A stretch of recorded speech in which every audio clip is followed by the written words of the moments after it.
very hard to not get emotional about this topic. I stayed on my farm with my father, who's 76 years old, and my mother, who is 67, does not swim. She could not vote. She had to move to Vicksburg during the flood of 19 because that was just not operable for her. I stayed behind with my father because he has a ring levee, that I'll suggest, around his house. And when it rains, we have to be there to pump out the water. Because if we're not, it's going to ruin the septic system, the house, and everything. The outside's protected, but the inside is not. We had to park at my neighbor's house, both through a creek, and then we had the hurricane come through, as you've heard before. And during that time, we had 2 trees fall in our pathway. So what do? How do you get there? How do you get out?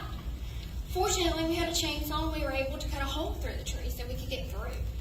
The other one, we had to boat around it. And we were not prepared for a flood. We are just everyday people. We don't boat often. We didn't have a running motor at the time.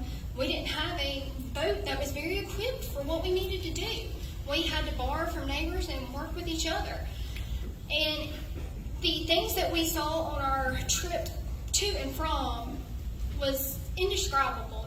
If you've never seen deer that just don't even look right, they are ostracizing themselves, they are dying, and the smell of the decaying flesh is more than to turn your stomach at 8 o'clock in the morning when you're just trying to leave so you can go make some money and come back, because we are farmers. And I know y'all give farmers a bad rep, but I would venture to say almost every one of you in this room has on cotton. You eat soybeans.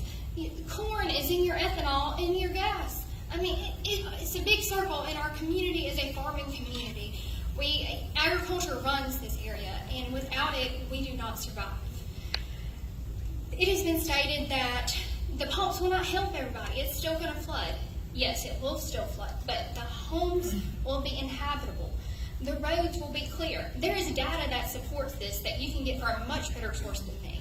But don't believe this misinformation that you're hearing. I will tell you, I tried to help everybody I could during this flood, and I was a very young girl at this time, and trust me, things changed, and I had to grow up real quick. And we were not taken care of in the way that we should have been during this, but nobody's ever been through a 7-month-long flood. This is unprecedented.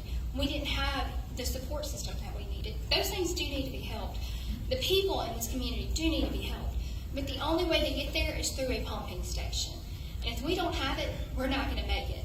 The people in 1941 knew that if you have the levee systems in place, the control structure in place, and there is rainfall to happen, and you can't open that control structure, you're going to create the bathtub effect.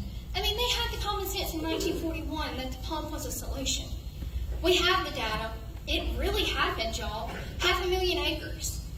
And we had to fight for national attention. We need help, and we need a pumping station. Thank you.